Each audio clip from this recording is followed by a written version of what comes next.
Welcome to Think Tank, the podcast. This is Steve Adubato. Joining me in the East Main Media studio is our colleague, Nicole Swennerton, one of the top producers at the Caucus Educational Corporation. That's our production company. Before we talk about an organization called UN Women on Think Tank, the podcast, Nicole, tell folks how people can find our wonderful podcast. Sure. So to hear more Think Tank podcasts, you can subscribe, rate, and review us on Apple iTunes or Google Play, or visit our website at steveadubato.org. That's Adubato. And you can also follow us on Twitter at Steve Adubato and on Facebook at Steve Adubato PhD to keep up with all the great things we're up to. Yeah, now on this edition of Think Tank, the podcast, we talked to the leader of an organization called UN Women. Introduce our Think Tank, the podcast guest? Yes, sure. So Phumzile Mlambo-Ngcuka is the executive director of UN Women. She is an amazing woman, and UN Women is doing a lot of great work that you're going to hear about in the interview. Now, Phumzile talks about a whole range of issues involving women around the globe. And in the era of the Me Too movement, it seems particularly timely and interesting. Phumzile, I want to make it clear, served as deputy president of South Africa. She understands these issues in a way that many leaders do not. Tell folks why this is so incredibly important. It is so important because in the age that we're living in right now with the Me Too movement, as you mentioned, Steve, it's really coming to the forefront that women's rights have not for so long been prioritized, not only in America, but also across the world. And UN Women is really trying to bring to the forefront the fact that there is so much violence towards women, so much inequality, economic inequality, education inequality happening across the entire world. And while we're facing our own problems here in the United States, there's so much more to be done around the world. You know, it's interesting. Some people think they understand because we live here in the United States. We're like, well, yeah, there are some issues involving women, but things are a lot better. Well, yeah, but to really understand what women are facing around the globe, mutilation, violence, slavery, a whole range of challenges beyond economic inequality in a whole range of ways, just the brutalization of women. And Phumzile faces this head on in Think Tank, the podcast, and it is important that you check it out. And we often say, you know, listen to Think Tank, the podcast, and then think for yourself. But think an awful lot about what responsibility those of us in the United States have, men and women, to deal with the issues that Phumzile raises.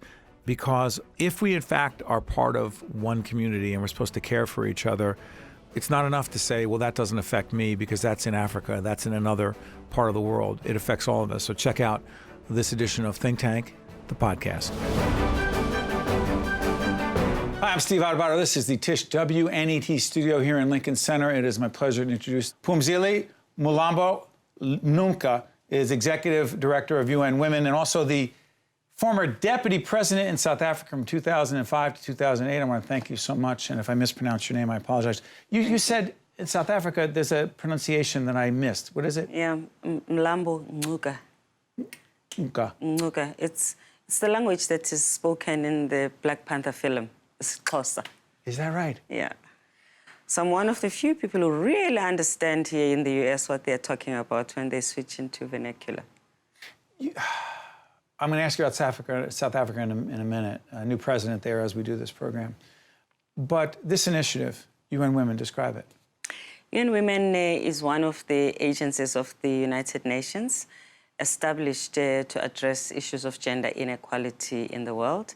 Relatively young, 7 years old, and involved in addressing issues of ending violence against women all over the world, women's economic empowerment and income security for women.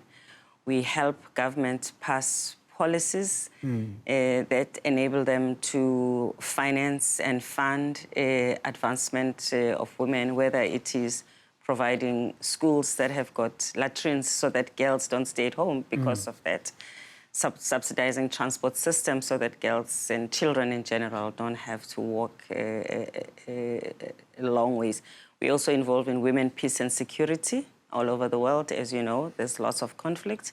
We also involve in addressing challenges that we face in humanitarian settings, working alongside our bigger organizations that do relief, but we look at particular the issues that impact on women in those situations. So, thinking about this, the Me Too movement right now, is it a worldwide thing? Is it a thing going on in the United States? There's different versions of it. It's not called Me Too all over the world. It is not.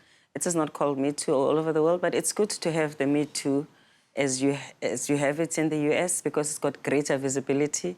Media is much more strong and visible. And of course, the people that are associated with Me Too attract a lot of media, which is good because then it profiles the issue. But women all over the world have safe spaces where they come together and talk about the experiences that they've had and seek remedies together. What many women in the world have not been very successful in, which the Me Too movement in the US has helped with, is holding the perpetrators accountable and ensuring that impunity is addressed. And that is a very important contribution that the Me Too movement is making, and the emphasis that it is time is up. Time is up. Something has to change. I think actually that is, if I'm not mistaken, that is in fact what Oprah Winfrey said in her speech, that the time is up. Yes, no, absolutely. For those perpetrators. And that has caught up, many people in the world are really addressing the fact that we cannot go on like this. There's enough evidence. We know that there's a problem. We know that there are serial perpetrators and offenders. Oh, yes. 35% of women in the world live with one form of violence. That's a lot. 35% of women. More than 1 in 3. Yes. Some form of violence. Some form of violence. And the bulk of it is domestic violence, which means that it happens at home, which is supposed to be a safe place for a woman. It happens at work, which is in the form of harassment by usually the more senior person at the workplace. It happens in public spaces. Women experience gang rapes.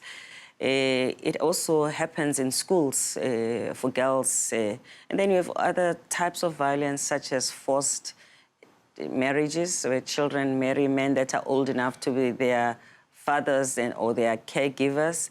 And you have female genital mutilation. And then in areas where there's conflict, you have all sorts of, cruelty that is meted against women. Women who are refugees, Syria, women in human trafficking Rohingya. involving women. Sorry? Human trafficking. Human trafficking of women and girls. So it's important to fight this comprehensively because it comes in different shapes and forms. Let me ask you this. You brought in this report. Yes. Turning Promises into Action, Gender Equality in the 2030 Agenda for Sustainable Development. Talk about this. Yeah, the governments of the world made a promise to each other and to the people of the world to really work together to bring about far-reaching changes in the world. The aim is that this should happen by 2030, that we should achieve substantive change for humanity. There are 17 goals that have been adopted around which countries are working. One of them, Goal 5, focuses on gender equality, but actually most of the goals address issue of gender equality in one way or the other. Define gender equality. Gender equality is a condition in society where men and women have equal rights, are able to enjoy those rights are protected, and there's no discrimination on the basis of gender. Equal education. Violence against women is the worst form of discrimination and humiliation together. Now, the issue is there isn't a country in the world that does not have gender inequality. Just the goal that is a goal for gender equality addresses some of the core aspects of gender discrimination that we need to be fighting substantively along other forms of discrimination. It addresses ending violence against women. It addresses women's participation because, as you know, there is no country where there's equal participation of women in decision-making bodies. in boards, in politics, in Anywhere with power. and everywhere in the world. It addresses also the issue of women and these cultural practices that are discriminating women, the most harmful one being those such as child marriage. But, just gender stereotypes that perpetuate unequal pay. And before I let you out here, I want to ask you about South Africa in a minute. You were, in fact, the deputy president there. We have a role, men have a role in everything you just described. How would you describe that role? There is such a significant role for men. We actually have a campaign at UN Women. What candidate should we do? He for she. He for she. Sorry for interrupting. He for she. He for she. Where we expect and encourage men to demonstrate positive masculinity, to be fathers who are present in their children's lives and do it happily and visibly. Men who do not beat up their wives, men who actually also speak against colleagues in the locker room when they make unacceptable comments about women and engage, men who will not look on the other side. We just don't turn the other cheek. Yeah. No, don't turn the other... Not acceptable. Yeah, not acceptable. But also men who will, if they have power and influence, will ensure that where they have authority, they change regulations, rule, practices so that there is fairness. You check in your treasury if women are paid equally in your place of work. That's a he for she. You make sure that you recommend women to be on boards and you support them to get there. That's a he for she. One South Africa question. You were there. You were there for it all. Yes. Nelson Mandela and everything that he represented, not just there, but across the globe. One thing about South Africa that is a misconception that many of us have that you want to disabuse us of, what would it be? What do we need to know about South Africa? And I will tell you something that he used to say himself, that people treat me like I'm a saint. I'm not a saint. I'm just a sinner who's trying. And you know what? Saints are boring, as he would say. So he just was such a normal human being, amazing humility, amazing sense of humor, and determination. Really determination like you would ever believe. I was in his cabinet, and as a younger person, sometimes I would receive a message from him like 4 a.m., and then you'd know the president is not sleeping.